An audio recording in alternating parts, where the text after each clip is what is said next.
Ladies and gentlemen, and everybody watching, welcome back to another episode of the Wrestling Diaries. It's a show. What the tagline I tried to come up with was the podcast show for the average Joe. You know, ordinary people, extraordinary ideas. What is the struggles and how you can overcome them in life? And today I've got a really awesome guy, Roger Brown, on the show, and he's going to talk to us about what it's like to try to be a young man trying to up and come and make something out of your life and be an entrepreneur. And he does online stock trading and stuff like that through what is it, Robinhood app. And so, yeah, we're gonna swim. Yeah, we're gonna just talk about that stuff and talk about the stuff he wrestles with and overcoming adversity and taking control of your life and having a good time doing it. Life in general. Yeah. So thank you for driving an hour here, man. We really appreciate that. Ain't no problem. Yeah. Also, he brought us some shirts because he does. Tell us real quick about the business that you do. You brought us these shirts, these hats. What is that? Really, it's our business, mine and my wife's, Dirt Road Outfitters. We do decals, shirts, vinyl, heat press, screen pressing, just a little bit of everything. Try to get some extra money on the side. That's cool. Now, you said it's called Dirt Riders Outfitters? Dirt Road Outfitters. Dirt Road Outfitters. How'd you come up with the name of that? I was watching Shark Tanks, actually. Oh, yeah. And they had something Southern Apparel or something. And I was like, heck, I need to come up with a name like that. And came up with Dirt Road Outfitters, looked it up, wasn't trademarked, got the trademark for it. Had to pay $275 to get it trademarked, but did that and started printing shirts, making shirts. How long have you been doing it now? About 2 years, I would say. 2 years. What made you want to get into doing it? Like having that business? So honestly, being tired of struggling week from week, getting out of the rat race. You know, right. Now, hold on real quick. When you say rat race, what do you mean? What does that mean exactly?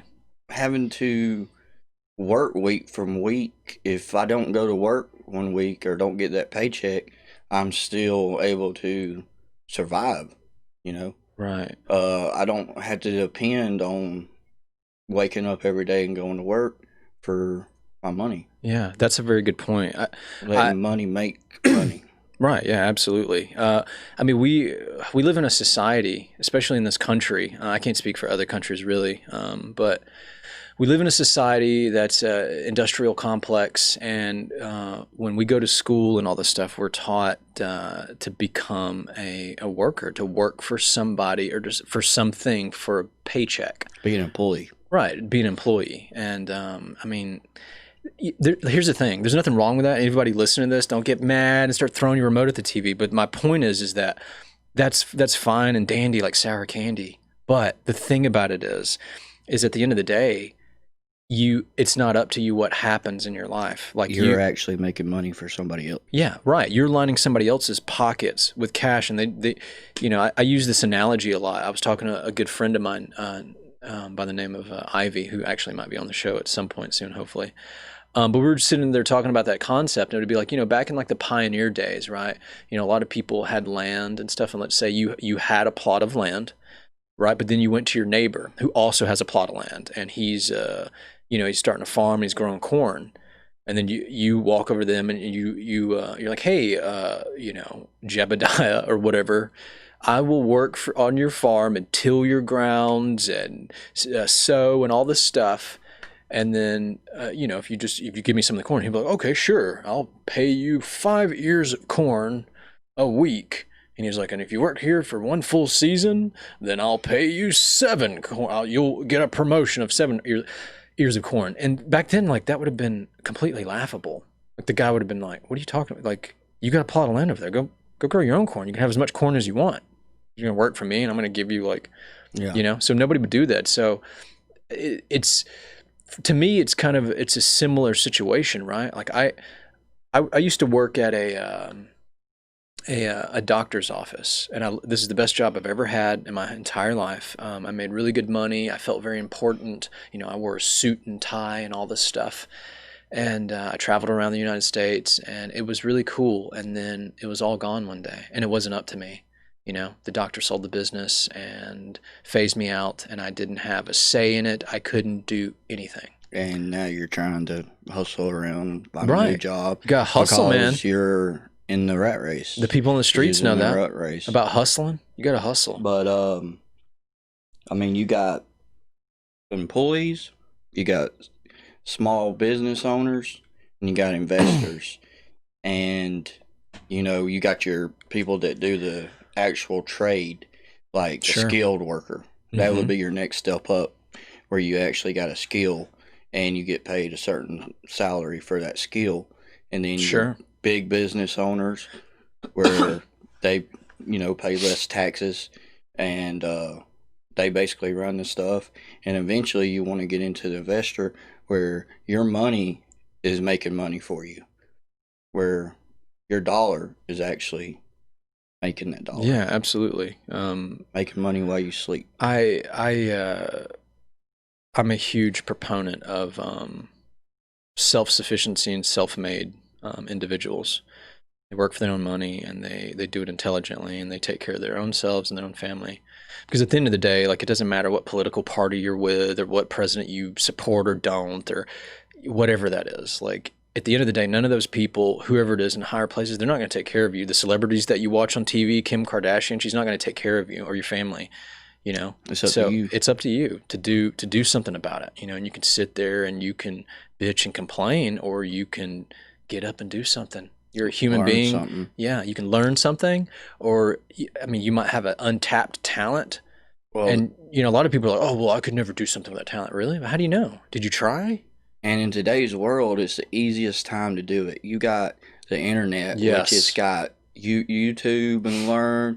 You can Google search anything instead of going home, watching a sporting event, and drinking a beer, which there ain't nothing wrong with that, you know. Right. But you can go home, drink a beer, and learn to do something. That's basically what I did with the Robinhood and investing. How did you? Started. So, sorry for interrupting you. Let me ask you this question: How did you get into Robinhood, and why did you get into it? I got into it. And real quick, tell everybody what Robinhood is. Robinhood's a trading app or Okay. investing app that allows you to trade without any fees. Stocks. Yeah, stocks, Okay. options without any fees. Do Like they do what is it, bonds or mutual? I don't know a lot about this stuff, so if anybody's watching and they know, I don't know anything about it, so I'm Wait. asking them. You can buy pretty much anything you could on the stock market, New York Stock Exchange. Sure. But they'll allow you basically to start with no money. You start put $5 in there. Okay. And you can't go to a big time investor or something. People think that you need $2,000 to start investing, or five, 10, but you need $250 will start. You know, you can go buy a share of Coca-Cola. I think it's around what, $40, and or Siri, FM radio. Okay. You can go buy them for $7 a piece right now, and they give you a dividend every quarter for hanging on to it. And you can start with little to no money. What's a dividend? It's what they give you for holding on to the stock Okay. every Okay, I see. quarter. I gotcha. That's So- that's very interesting. I like I said, it's beyond me. I don't really know much about it. I have just recently kind of started making investments, doing actual personal investments. But my biggest investment right now that I'm spending the most time with, which is the most valuable currency, is time. Is on myself. And that'll always be the case. Yeah, absolutely. I'm in this business academy course that's based out of London, England, and it's really cool. I've met a lot of cool people from around the world. I just did my first webinar a couple days ago, and it was real successful. There's a lot of people that showed up from all the way around the world, and then people locally, and it was really cool. That's my investment now, and I do. I've started to try to get into gold and silver a little bit. I still don't know a lot about it, but I've got a couple thou. I shouldn't be saying that. Somebody's going to try to come kill me. Robbie, They're going to try to, yeah, they're going to rob me. He's got he's thousands of not at dollars in home gold. right now. Don't do it. I don't know karate, but I know crazy. But Robinhood actually gives you APY, annual percentage yield, for your cash that's not invested into a stock that they got sitting there in cash waiting to be invested. Okay. They actually pay you like a savings account would, a percentage, and they pay it monthly. So they'll give you a debit card that you'll have, and all your cash sitting there will just draw interest like it would a savings account. Interesting. And it's actually better. You can start saving money with $50 in the account, where a bank would want you to have a minimum of 1,000 to 2,500, Sure. 5,000. Yeah. I mean, so anybody can save. That's cool. Yeah, I read an article the other day. I don't remember what it was from. I don't want to misquote it. Maybe it was I don't know if it was New York Times or it was New York Post. I don't know. It was an article though, but it was touching on the topic of online trading, and Robinhood was on there, and it talked about how it's becoming a pretty big thing. Like it actually said, the tagline was how millennials are making legitimate money, real money off of online stock trading through Robinhood. And I was like, oh, that's interesting because I am a millennial, ladies and gentlemen. There's probably some like, I'm not. oh, really? You're not a millennial? No. What's your generation I thing? would say I'm a Gen X, or what's the thing in between them? So it goes, there's the baby boomers, then there's Generation X, I think, Gen X, and then after Gen X is millennials, then after millennials it's but they came out Gen with Z. They came out with a thing that you're kind of caught in between millennials and Gen X's. Yeah, maybe you're a cusp. I don't know. I feel like no, I feel like you fall in the age range of millennial though. You probably are. You might want to look at it again. But yeah, anyways, the point is I'm a millennial, and I'm born in this generation where all the people past that generation are like, oh, what a loser and a goober and a lazy piece of crap. Yeah, probably. I don't know. But anyways, this article was talking about how millennials are making all this money off of Robinhood, and it's like stock trading of the future and stuff like that. So it's funny that you actually do it. And Jim Cramer, he's a guy on CNBC. Okay. And he does Mad Money in the afternoon, a show. Yeah, I think I've seen on that. He actually was saying, I think Friday or it might have been Thursday, that the institutionals, which is your fund managers and people that do the funds and the hedge funds, that they're actually that the retail investors, which would be me, you, and everybody else, are actually catching up to the fund managers and institutions and investing to where we're starting to control the market a lot. And that's interesting. A lot of this penny stocks and stuff, they'll go up real fast and then drop back down real fast. But there is a lot of people. I think Robinhood's got like 10 million users. So let me ask, if I can ask, how much money did you start out with when you did Robinhood? $200. Okay. What are you sitting on? You gonna tell that? You don't have to share that. Yeah. I don't know how many people are gonna watch this. So, somewhere around 5,000. Matt, we're gonna get his address later. We're gonna go in there and rob him. Oh man, that's awesome, bro. That's awesome. I want you to before you leave today, you got to show me. You're gonna show me and my editor guy here how to do all this stuff. Sometimes you lose, and you don't win all the time. That's life. You lose in life all the time. Mm-hmm. If I was defined by that, then I'd be the biggest loser. And another thing is that you can claim $3,000 losses on your taxes every year. Get a deductible. Really? Have you done that already? I have done that. Nice. Yeah. So I have had a losing year. Matt, we gotta talk to this guy about some stock stuff after this, man. Seriously. Real quick, so Roger, he's real cool. He runs that business he was talking about, the Dirt Road Outfitters. Yeah. And he brought me and my tech manager some gifts. I'm gonna show what he brought. So this is a really cool T-shirt he had made for me. I don't know if this is showing up here. Pretty cool. I don't like. Where's the camera at? There it is. I think it's right there. Does it see it? Let me do this. There's so many. So anybody watching, there's so many cameras here. I don't know where. Like, there's so many. I don't know what to do. But yeah, look at that. I don't know Ordinary which one. people with extraordinary stories. I love it. That's awesome. I'm gonna show you the one that he made for my tech guy. And this is just This is super. vinyl It's very heat personal. press. Vinyl deep press, Heat press. heat press. Heat press stone. Look at that. An ordinary guy with extraordinary tech skills. I love it. And then we got some hats too. You got us some hats. You got us some bracelets. We really appreciate that, man. That's really awesome that you, took the time out to do that for us. Yeah. So me and Matt, we really appreciate that. All right, cool. Moving on, and definitely at the end of this, like I said, I definitely I'm gonna get more into that this online stock stuff and see what it's all about. Make sure it's not, see if it's worth my time. But what else do you do on the side for work, for money? Are you just completely doing your business with your No. Actually, my wife handles most of the shirt making. She does a great job with that. Okay. While I work a full-time job. All right. So 2016, gave my life to God and started getting my GED. Got my GED in 2016. Like you're just talking about investing into yourself. Sure, yeah. Went through an apprenticeship program, millwright. Got that done, and once I got that You done, said a apprenticeship with what now? Apprenticeship program. What with who?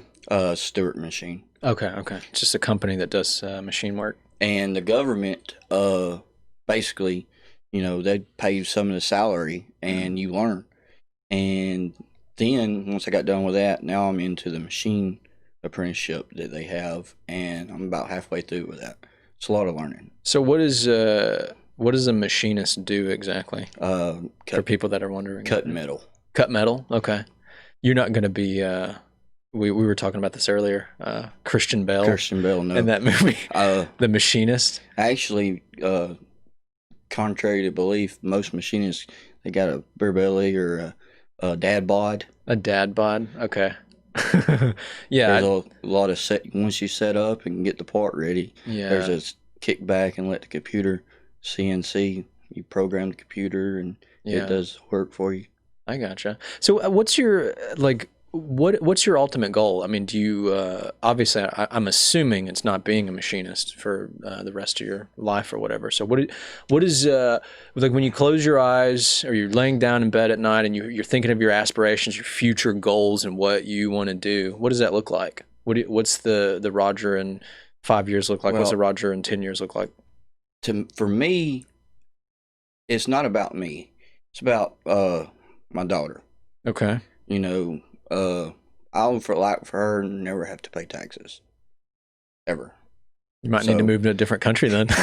they got 18 more years, and taxes are that's what the Revolutionary War was about, was Mhm. taxes. Sure. Taxes, you shouldn't have to pay taxes, and Or at least you shouldn't have to pay this much. We pay a yes, lot in taxes. It's wild. if you It's wild can how if much you you have to pay can in get taxes. the money that you pay in taxes and have that to build stuff or build your wealth, people wouldn't be struggling as much. If they had that tax money.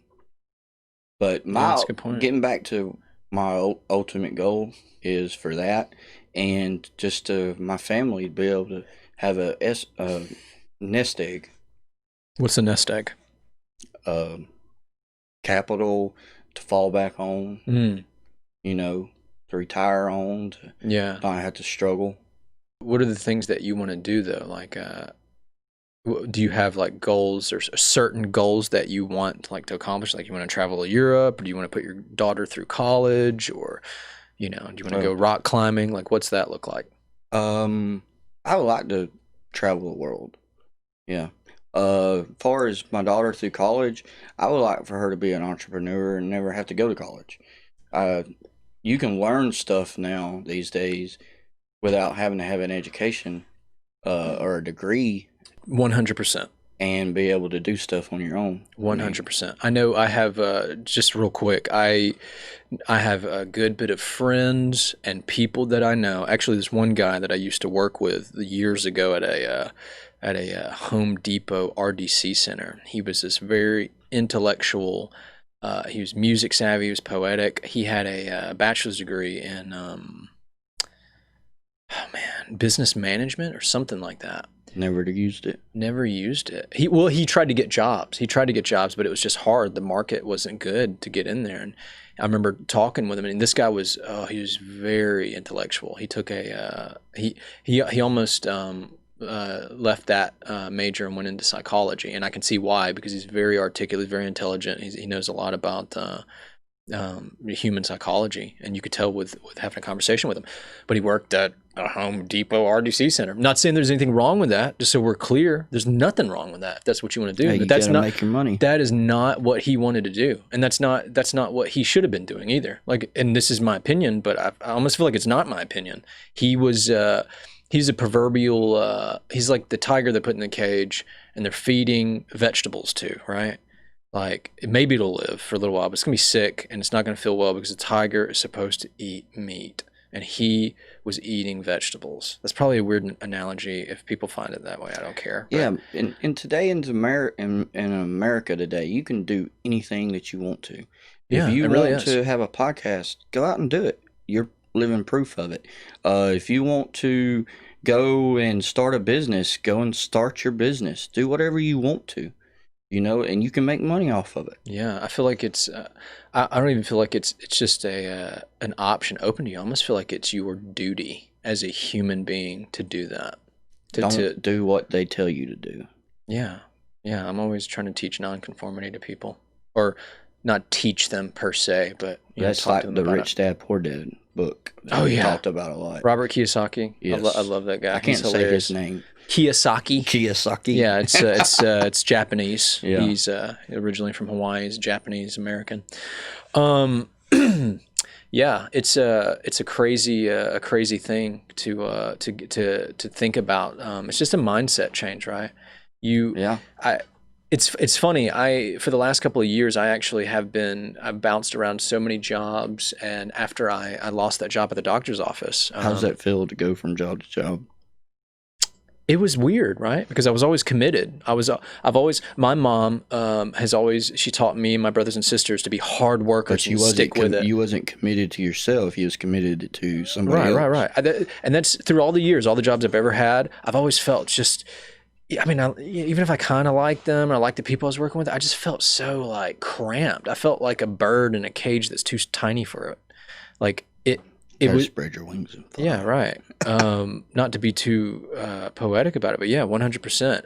And it just never. And then when I lost that job, which is my most important job, the job that I felt was like my dream job, and I realized later it wasn't. It was just, it wasn't a means to an end. Not for me. Not emotionally. Not mentally, spiritually, whatever. Like, it was this status, and I thought I could get to the top, and I was chasing some other person's ambitions and goals, and I was lining their pockets with cash, and they, I put off going back to school for that job, and at the end of the day, it didn't matter what I did. If I worked on my off days or whatever, it wasn't up to me. My name wasn't on the side of the building, and I was working for the doctor, and this is no disrespect to him. He's a great individual, but he shouldn't have been my superior. And it ain't no fault of him. No, not at all.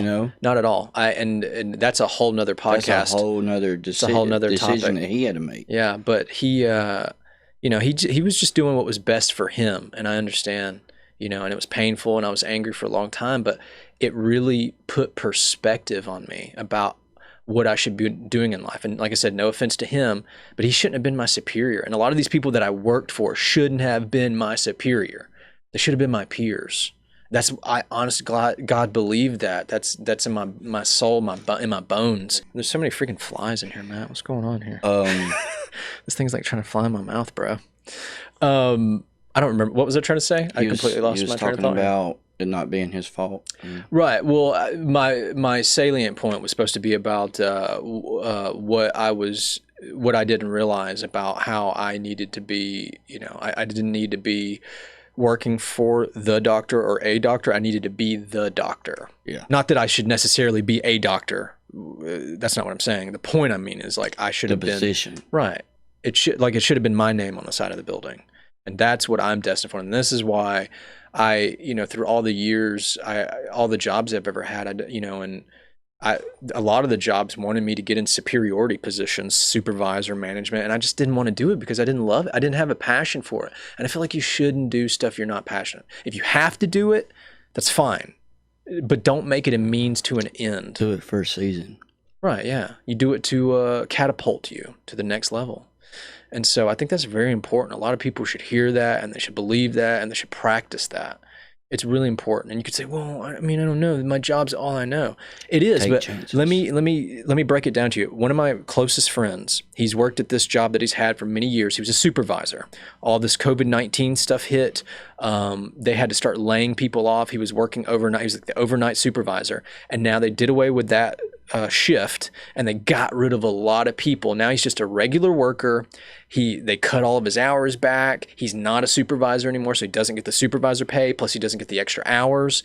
And now he just found out also that the company is about to go out and he's going to be jobless.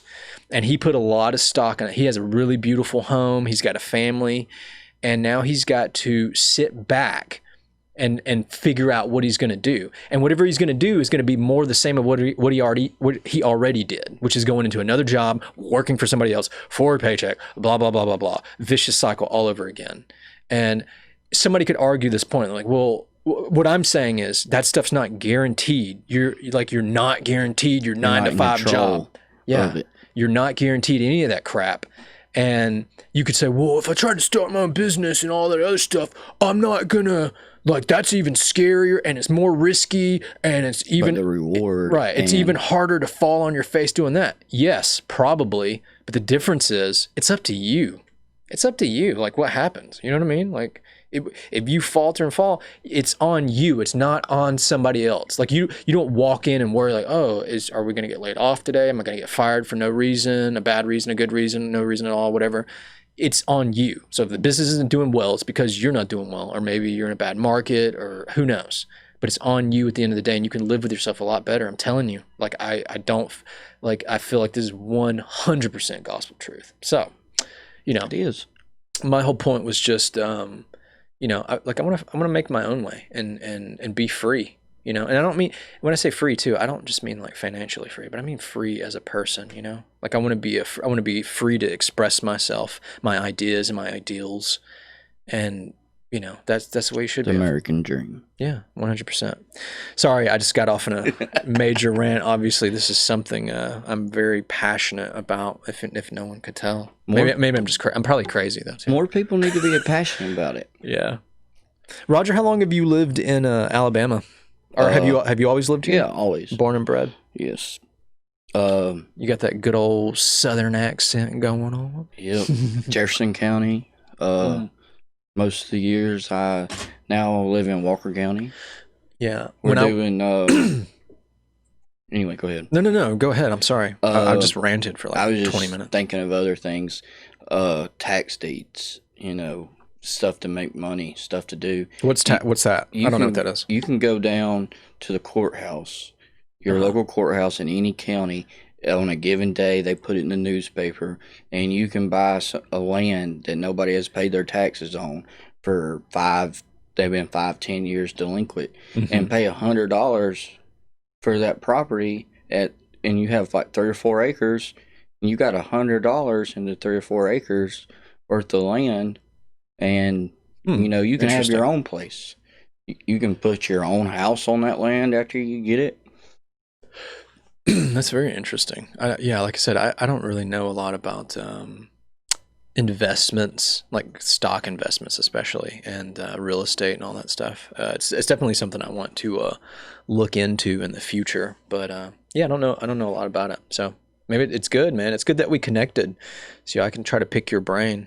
Oh yeah. What were you talking about earlier? You made that quote from Jim Rohn. You are the 5 people that you're around the most. Amen, brother. You really are. You are the 5 people you surround yourself around the most, 100%. If you're around people that are they're always low. I hate my job and this and that. Yeah. You're going to end up not liking your job. Their narrative becomes your narrative. It's like when you're reading a book. And if anybody who is an avid reader like me, you know what I'm talking about. You become the story. You become the character you're reading. That's especially if you get into the book, and if it's like a piece of fiction, especially. And so this is the same thing. If you're with a person who is who's really down on themselves and they complain a lot and woe is me and all this stuff, you're going to be the same way. And if you're with somebody who's like hyper and they're just like going all the time, that is infectious too. And like you'll be energetic and ready to go and ready to kick butt in life. What was that thing you were saying to me earlier about the chair? Tell everybody that. If you go over there and sit and stand on that chair or stand on that table or whatnot, and I'm standing on the table and I try to pull you up, it's hard to get you up there on that chair. But if roles were reversed and I'm trying to pull you off of that chair, it's very easy for me to pull you down. It's hard for people to pull you up. Yeah. So what do you think that's a metaphor for? It's hard. Don't let people pull you down. Yeah. Don't let people get you down. Because it's easy. Yeah. I mean, technically though, from like a fighting standpoint, if you have the high ground, you've got the advantage. You just kick them in the face. Kick them in the face. Yeah. Just kick them in the face. Kick, judo kick. Yeah. It's interesting. Have you ever taken a martial arts before in your life? No, that's something I would like to do, but I just ain't never had time to do it. I asked a friend of mine this the other day. He's a buddy of mine from New York, from Queens specifically. Shout out to Mr. Constantine. We were talking about, I came up with this concept that like I started following a lot of people of heavy influence, motivational speakers, certain actors, and different people that are just positively inspiring in this world. And I said, I've started to notice a correlation with a lot of them. A lot of them take up some form of martial arts. Different forms. There's tons of martial arts out there, but and I've been an avid fan and practitioner of martial arts through my life, on and off again. And so I was like, now why is that? Why are all these like CEOs or authors or certain actors or motivational speakers or whoever, why do they, what's the deal with the martial arts? What do you think the reason? Push yourself, right? You got to push yourself. You give yourself a goal. You have to push yourself. Yeah. My friend summed it up in one word. I mean, you're right too with what you're saying, but he summed it up in one perfect word. It's about discipline. Yeah. People don't have discipline. They don't stick to, and when you do martial arts, it's not about learning how to kick someone's ass. Maybe it is, but it's about like a system, a structure that keeps you accountable for what you're doing. Also, I've done Brazilian Jiu-Jitsu before. One thing, when you walk in a gym and you're rolling, that's what it's called when you're like, I guess you're practicing with somebody, you're sparring, but it's called rolling with Jiu-Jitsu. And when you're doing that, you're leaving all your chips on the table. Like you can't go there and be a BS artist. Like it's 100% honest. Like whoever you are it's there, and you can't hide from who you are, and it makes you honest through physical like exertion. And I love the concept of that, and it humbles you. Some of the like most badass people that I know, like that are like really good martial artists, like a good buddy of mine that I used to do Krav Maga with. This guy, super nice, super level-headed, very intelligent, very clean cut, but he's a very dangerous person, like physically, I mean. And but he's not a bully or anything. Like he's a Tasmanian devil in the gym. Most of them are not. It's the quiet ones. Right. It's yeah, right. And I think it's because when you do that stuff, it humbles you. That physical exertion, that constant struggle, and it makes you. It turns the volume down.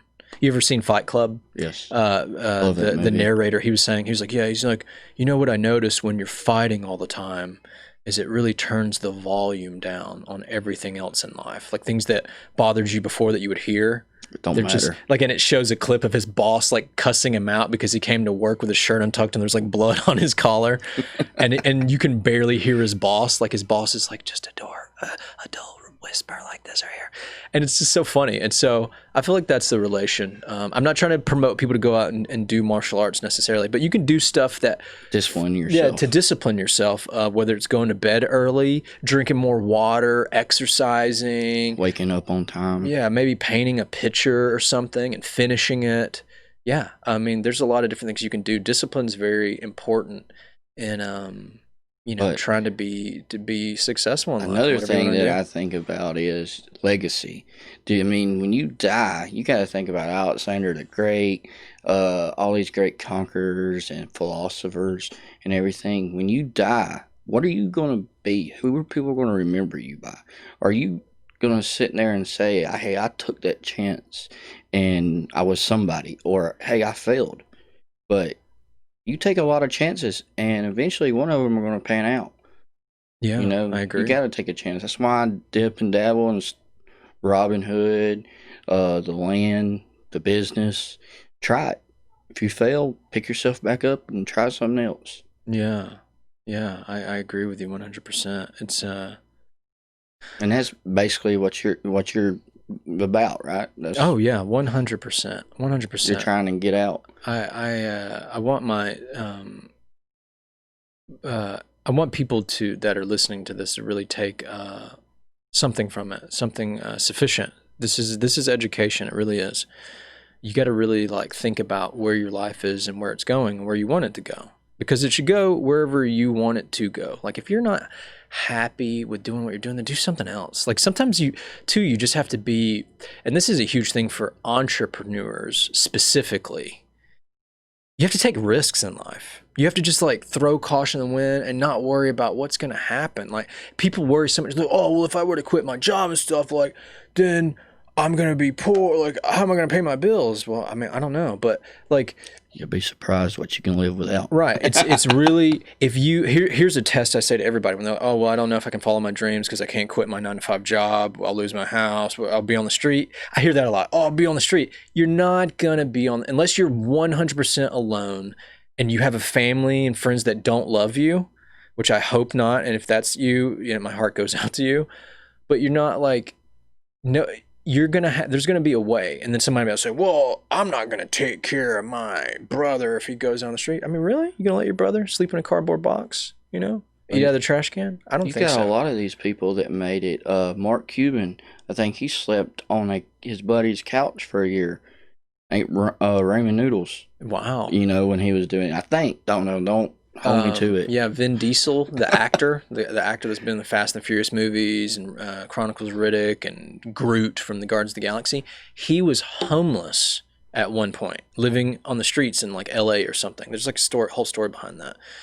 Sylvester Stallone, There's all Rocky, kinds of same. stories like that, Yeah, man, and people took chances. perseverance is a huge thing. It's a huge thing. There's this band called Hatebreed. They're a hardcore band. They have a song called Perseverance. It's yeah, it'll get you pumped up. If What have somebody you goes and done looks that up lately? right now, some like housewife, some Southern Christian housewife goes and looks that up, she's gonna be like, "Oh my gosh, this is like what? This is bad. This they're screaming and hollering." Anyway, Yeah. um, yeah, I don't know, man. It's pretty crazy. It's crazy It's like, stuff. what have you been doing with your life lately? Yeah.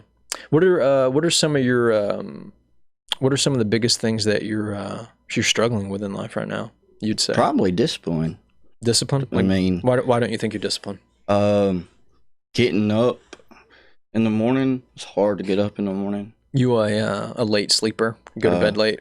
no, I actually go to bed on time. I just love that bed, I guess. Mm, But getting up out of bed, and staying focused, it's easy to get off track on the things that you're trying to do. You start off good, you got a couple good months, and then life gets you and just beats you and beats you and beats you down. You always got to take a step back and self-examine. What am I doing? yeah. You Um, know, yeah. where am I going? Set small goals, you know, Sure. and Yeah. long-term goals, but short-term goals too.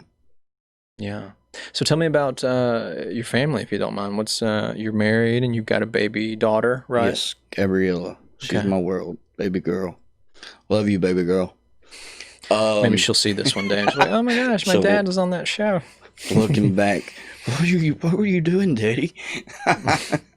No, in 2016, I actually, when I got my GED, the way me and my wife met was crazy. When got saved, I was going to get my GED, and I was actually praying for a family. I was 30 years old or something like that. I'm Okay. getting up there in age. I need to settle down, Oh yeah, and you're definitely a millennial, I just got without a a doubt. Gen X soul, I guess. Yeah, I guess. But she came into my life a couple times and never did. We was just friends and hung out. And then finally I was like, you know what, Lord, if she's the one for me, bring her back into my life and I'll give her a chance. And it took forever for her actually to want to talk to me too. Mhm. So it was mutual back and forth, and then we got together and got married. We we went through a couple miscarriages. And I Mhm. think that was before we was married. It's kind of like God saying, don't do this until you get married. And Yeah. then Gabriella came out of the blue. Wasn't expecting it. She realized that she was cooking bacon and she did not like the smell of it. She's like, something's wrong Uh-oh. here. Uh-oh. I think I might be. And then she went and took a pregnancy test. Yeah. That's a really pretty name, Gabriella. I love it. Delaney. Delaney. What do you gonna like abbreviate her name or you just I like saying the whole name. I love enunciations and syllables. Whatever. You know how people are. Once they get in school, they'll start doing it. And she'll It, probably be. it's also funny, no disrespect or anything, but you're obviously a straight up Southerner, country boy. Nothing wrong with that. And so it's interesting that you chose a name like Gabriella. Usually I feel like a lot, especially Sounds down good. here in Alabama. No offense to anyone's names, but everybody uses common names. There's a lot of Britneys and Ashleys and stuff like that out there. Nothing wrong with the name. Don't freak out. Just Or want hey, you can something freak different. out, but you can't. I mean, you can't beat me up. I mean, you're just watching this. What are you gonna do? They can't beat you up right now. No, they can't beat me up now. They'll see me later. They're gonna throw something at me. But yeah, so that's really interesting. Another thing I want to point out. So if any of my friends up north are watching this, from people that I know in Michigan and my friends in Chicago, especially Amber, who said that I had what did she say? A cute little redneck accent. I just want to say this is what an actual person from Alabama. They have the southern accent, which is it makes sense because this is part of the area we live in. A lot of people talk It's the like this. accent that we got. Yeah, they said somebody told me when I went to Chicago that she was like, "Oh, I love your little redneck accent," and I was like, I literally was like a deer in the headlights. I was like, "Wait, what?" And she goes, "No, no, no, it's no offense. It's cute. You have your cute little. You're like a cute Southern gentleman or But you whatever." never would thought you had that accent. No, not. In fact, down here, people accuse me. Like when I was in high school, I had this guy. He was my buddy. He was my friend. But he was like, "Hey, are you're one of them Yankees?" And I was like, "What? What is that?" He's like, "I mean, you're from up north." And I was like, "No, I'm from here, from Birmingham." I don't know. Well, first of all, my mom is Asian, so she can speak barely a lick of English anyway. She doesn't speak broken English very well, and I feel like that was part So of. you can speak multiple languages. No, I'm not bilingual. No, I can understand Vietnamese and I can speak some of it, but it's not. No, my mom never raised us to be fluently bilingual, which is sucks because it's Yeah, it would be awesome. part of my culture. But yeah, You can do 2 or 3 different yeah, I'm languages. also French. My grandfather was from France, so yeah, I those are two languages I definitely am going to learn how to speak sometime, like fluently in the near future. I feel like if I went to Vietnam, like I'd know enough to just kind of get around the streets to find like a restaurant or a bathroom, and then after that, that'd be it. There's nothing else. Then like they're just like, what? I don't get this guy. I'm from heritage is English and Irish. Oh, okay, English and Irish. The tug. We track us go back to the 1800s when we came over here. Okay, you gotta start like, oh, I need me potatoes. Oh man, that was a terrible accent. I don't talk nothing like that. Yeah, but anyway, so I just want to say for anybody that I probably do have a little twang. I guess is what they call it. I say ain't. That's not really I guess that's a Southern thing or whatever. But It is what it is. it is what it is. I talk like this. As somebody when I was working in the doctor's office, I had patients always being like, "Oh, you don't sound like you're from around here. You must be from out from like California. And then I got somebody said, you must be from Chicago. And I was like, oh, it's so funny you mentioned Chicago because a friend of mine in Chicago said I sounded like a redneck. Right? That's pretty funny. So another thing I wanted to ask you is you now you own the plot of land that you live on, correct? Yes. And what do you own any other plots of land, or is it just the one that your home is sitting on right now? Because you were talking about real estate earlier, and I didn't Yeah, really. well, actually, that's my wife's, and Okay. she owns it. But we did have some trouble a while back, and when the tax deed, we had some not so nice people, bad people that you wouldn't want around kids and stuff. Sure. So, our community as a whole came together, and they were like, "We're gonna this land's up for auction. If y'all don't got enough money for it, we'll actually help y'all." So that's how I got into the tax deed. Is we went and paid that deed on that taxes, and now 3 years later, that land's gonna be ours. Mm, $100 investment, 3 acres. 15,000 to $20,000. You can sell it for, and I own that, and we own our house outright. that's No house good. payment, no mortgage. That's good. That's I wish I had that luxury. I got to pay my condo off before I can say any of that stuff. Um, wow. I mean, you'll be surprised what you can do, and actually all the things that you can do if you don't have that 500. I want to know how much mortgage payment. Yeah, I pay it. Five to Yeah, I pay a like thousand. over 500 something a month for it. And plus, I'm with a condo, so I have to pay a HOA fee, which is a homeowners association fee. I think that's what it stands for, homeowners association or assessment, homeowners assessment. Yeah, and you have to pay that for. It's like I own the unit. The walls are mine, but the plot of land it sits on is not. So at some point, yeah, I'm definitely. You're gonna have to get you some land. Yeah, definitely. I'm just gonna get a lot of land, and you know, Can't be a southerner without a good scenic I view. know. I'm not really. Yeah, I don't. I'm definitely not a traditional Southerner at all, but I do love nature. I love space. My goal is to have like a really nice, quaint little house on a hill by a lake, lots of property. I feel like that would be super cool. I love being having my own privacy and having relaxation. If I want to play music super loud, I don't have the person beating on the floor because my music's too loud or whatever. But yeah, Homer. I ain't never lived in apartment complexes. Can you actually hear the upstairs, downstairs? Yeah, sometimes. And it also depends on the person. Obviously, if they're more noisy, then you're gonna have to deal with a lot more of that.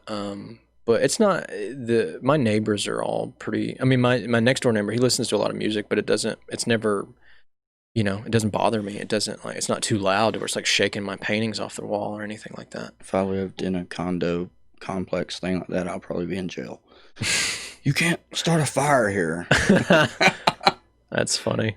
Spoken like a true Southerner, ladies and gentlemen.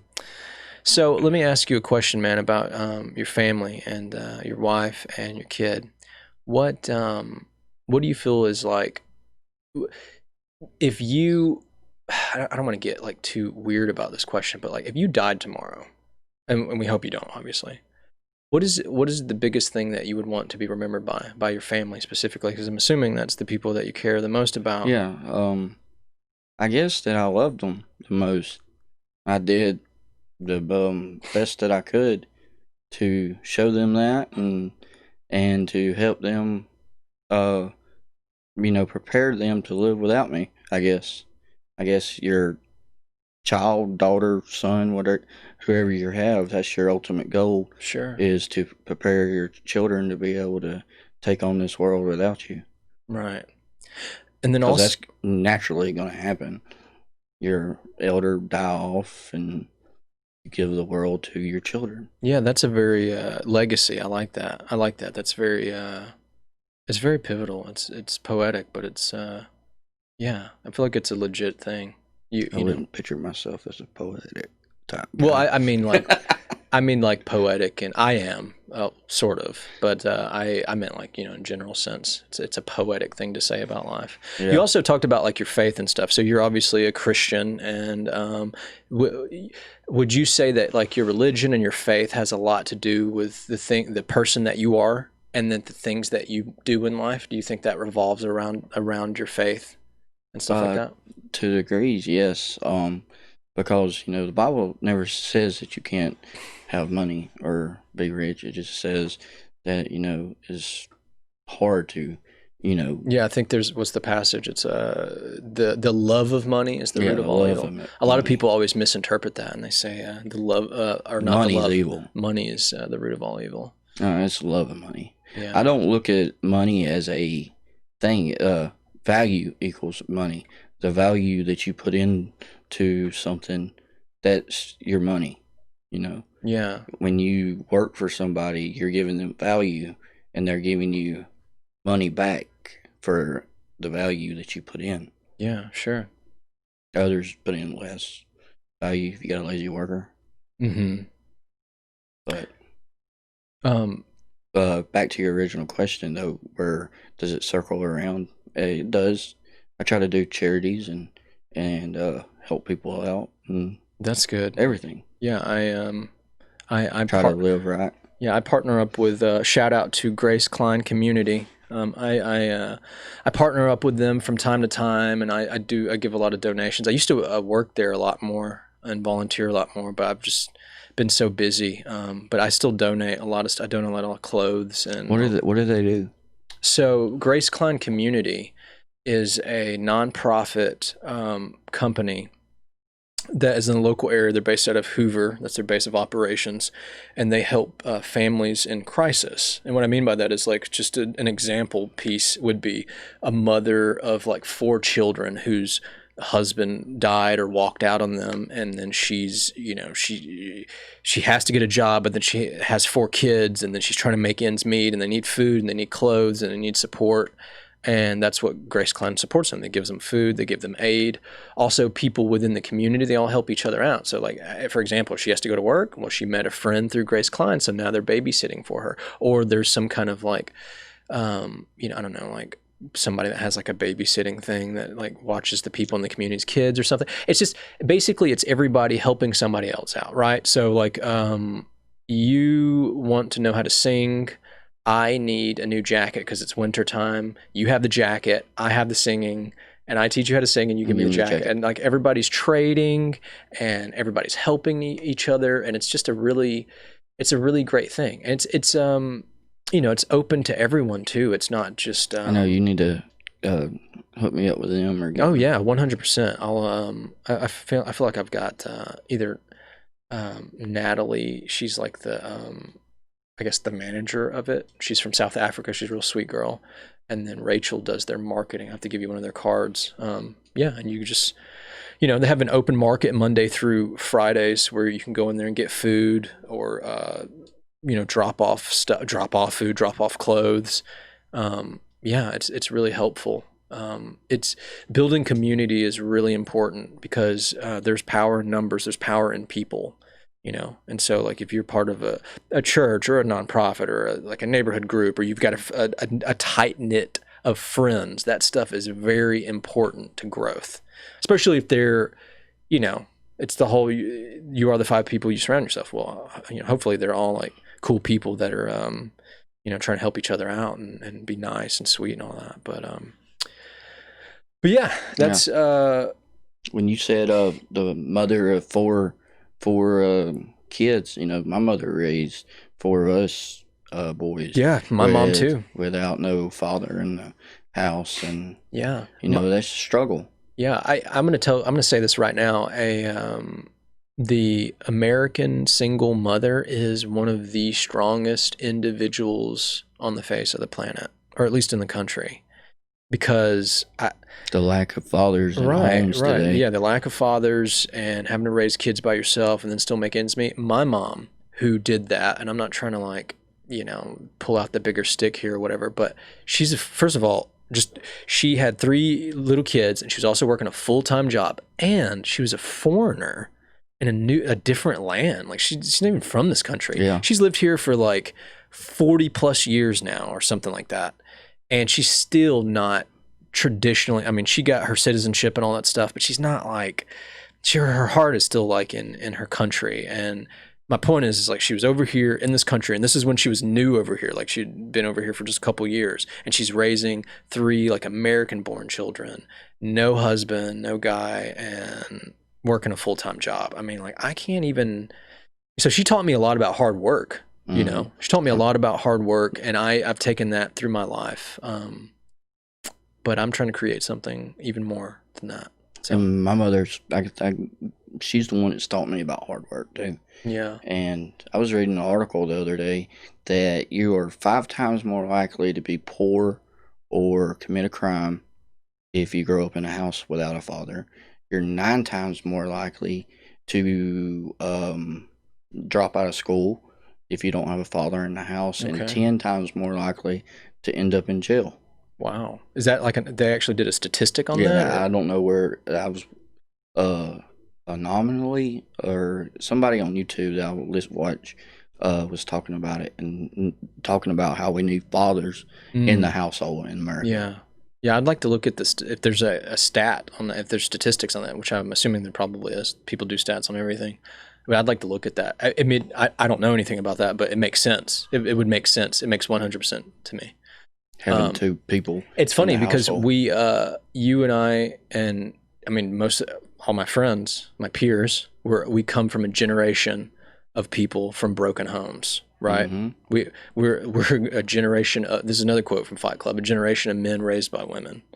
And so, but I mean, you know, I feel like that's too why I sympathize with ladies a little more than maybe men even. Maybe not. If any of my ex-girlfriends are watching this, they're probably like, "Oh, he's so full of crap. What a piece of trash." I don't know, but yeah, I don't know. It's weird. Yeah, I'm losing my train of thought here. I'm gonna have another sip of this. Yes, I need another one. We're drinking Blue Moons, ladies and gentlemen. It's a beer. It's fine. We're grown men. Although I didn't get an orange slice. I'm going to talk to my editor about this. This is not flying. When I come here, I need an orange slice in my beer. I need a massage before we start to relax me for these conversations with people, you know. And I also want my own dressing room. So Matt, make that. But oh my God, I'm gonna show everybody the shirt. Yeah, please. If I can stand up, I don't want to. Yeah, I don't know where I go. There's a lot of different cameras here for you to. Cameras here. That's loud. You can get that editing later. It's a Thomas Jefferson quote. Okay, cool. On the back of it. Dirt Road Outfitters. You can check us out on Facebook. Oh my God. Sorry, that was noisy. Dirt Road Outfitters.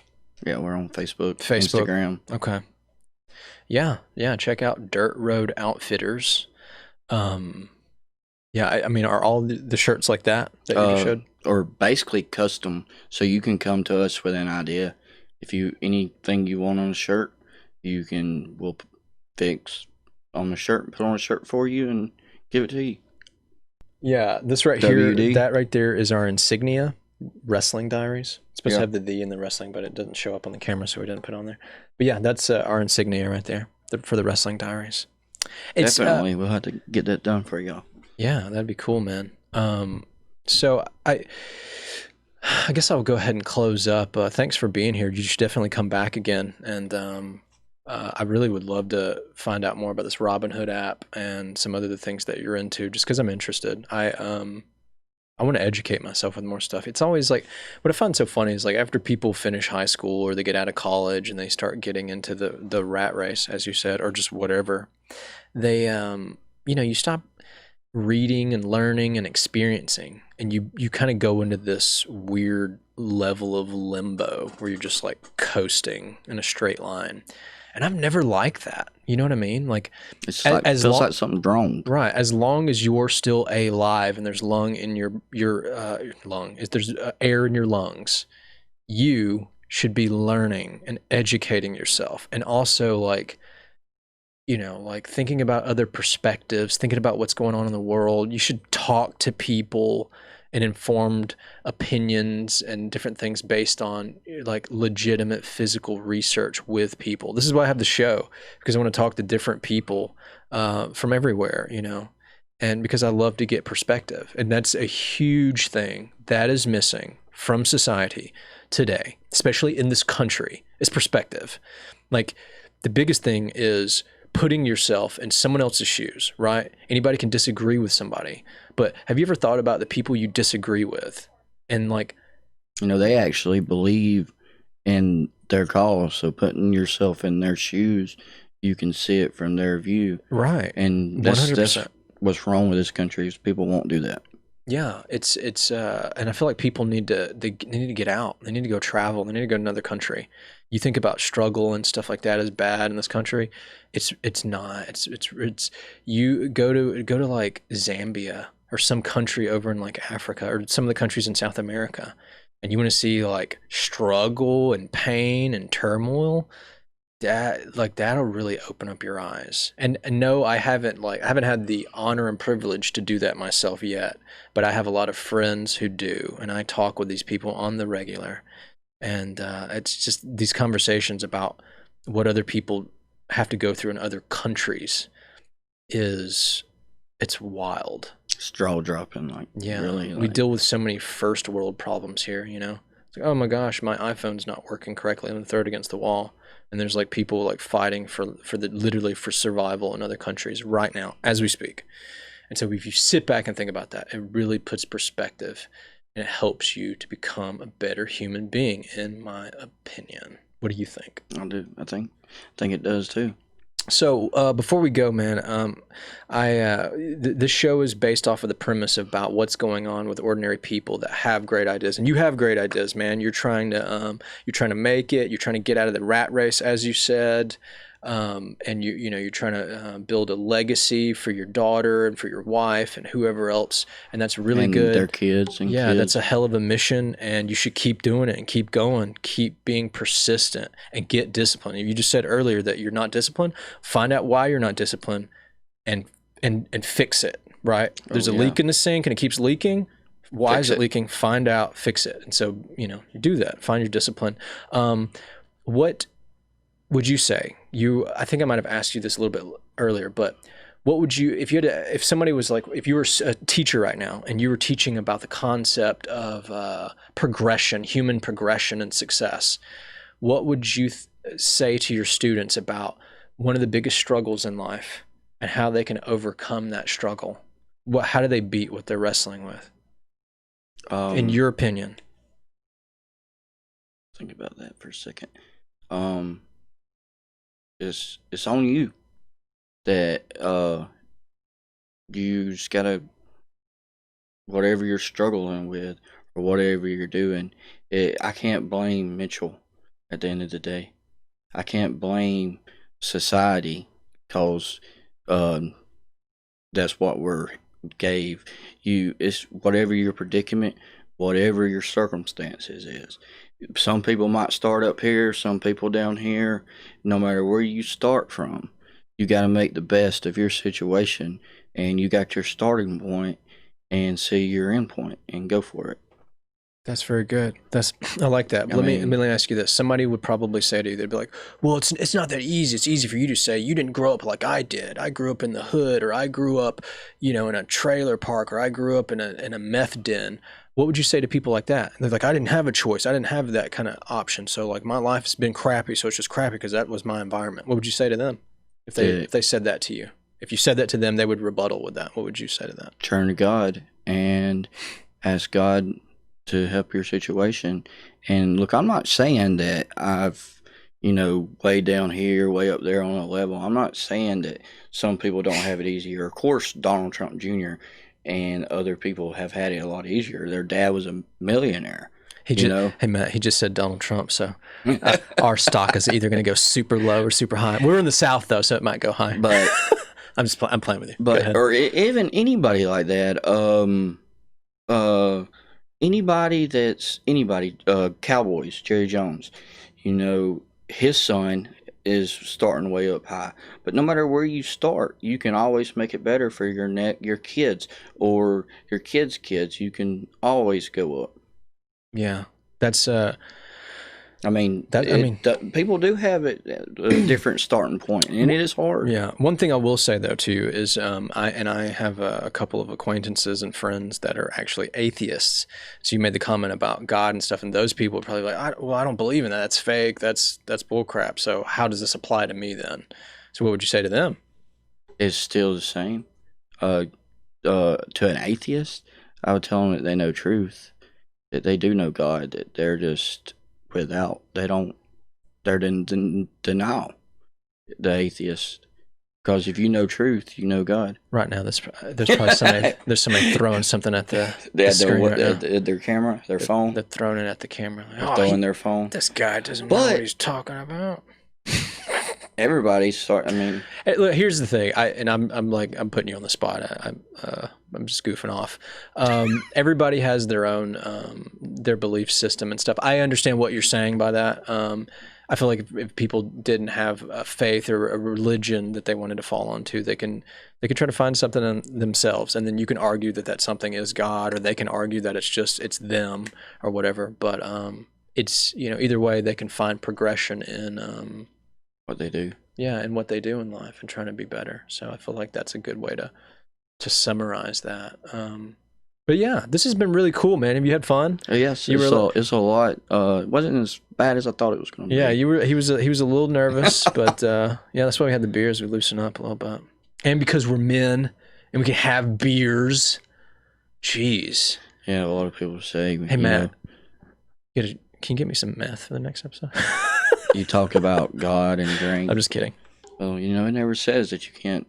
Yeah, I know. Somebody's probably like, oh, what? He's talking about like God, he's drinking a beer. That's fine. I mean, next time we'll have somebody on here. We'll have a preacher on here, and he'll be talking about God, and he'll smoke a fat blunt. Oh my gosh! It's for medical purposes, right? Which, speaking of, we were having a conversation about I said I was going to end, but we were having a conversation about reefer, about marijuana earlier, and you were saying that you believe that it should be legal across the board for recreation and medicinal uses, correct? Yes. Yeah, I agree with you. My point, though, was that if it can't at least be legal in every facet, then at the very bare minimum, it should be legal for medical reasons across the board, because it's saving people's life. Didn't you say your wife, her mom or aunt, is taking CBD oil for Parkinson's, and it helps? And it helps. She don't shake as bad, and she sleeps good. So she I just lost my train of thought. You'd think I was on pot. She how long has she been taking it? And I mean, she don't take it every single day, but we have. Now, did a doctor give it to her, or just the doctor did say that she should take it. If you go out and get it for her, that she should take it. It'll help. Right. And Parkinson's disease is what is that exactly? I can't. I forgot already. It's like Michael J. Fox. Michael J. Fox, ain't that? Yeah, and Muhammad Ali had it too before he passed away. Well, then, so it's a neurological thing, right? Because they said Muhammad Ali probably had it from all the headshots he took from boxing. Mm-hmm. So yeah, see, that's a really good point. They use cannabis to treat neurological issues. But you can build cars with it, buildings, T-shirts, books, the Bibles. You talking about hemp?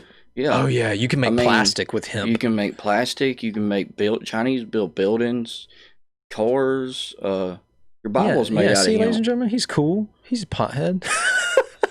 Oh, I do not. I'm kidding. I'm messing with you. CBD is really good. I actually do have some oil that I use. People at my job's going to see this, and they're going to be like, "We're going to have to drug test him Monday morning." Don't drug test him. He's good. He's good. CBD is legal. So if he has that in his system, the little THCs, all right, it's okay, man. It's been a real pleasure, man. I hope you enjoyed this. You should come back sometime. I definitely want to look into this Robin Hood thing. I think it's super interesting. and good luck with your future endeavors, buddy. Okay. Really appreciate it. Ladies and gentlemen, this is the Wrestling Diaries. This is my good friend Roger Brown. He's in on it. He's in on the world and making life happen in a positive way. So check him out, Dirt Road Outfitters. Dirt Road Outfitters. And also on check out Robin Hood. Maybe you can be a sponsor for them one day. Yeah. You'd be like, oh, check out Robin Hood, and they pay him like $1,000. They drop $5,000 just because you mentioned that. We'll have to get a link. You actually do get free shares for people that you sign up. Oh, everybody, all right. We're going to drop a link in our YouTube. Everybody that you sign up, you and that person get a share. It's like a multi-tier thing. Yeah. That's cool. All right, man. I really appreciate it. Ladies and gentlemen, what was my tagline again? The podcast show for the average Joe. Just ordinary people talking about extraordinary things. Heck yeah. Pleasure, man. Appreciate it. All right. All right, everybody. Go do something cool in life. Peace out.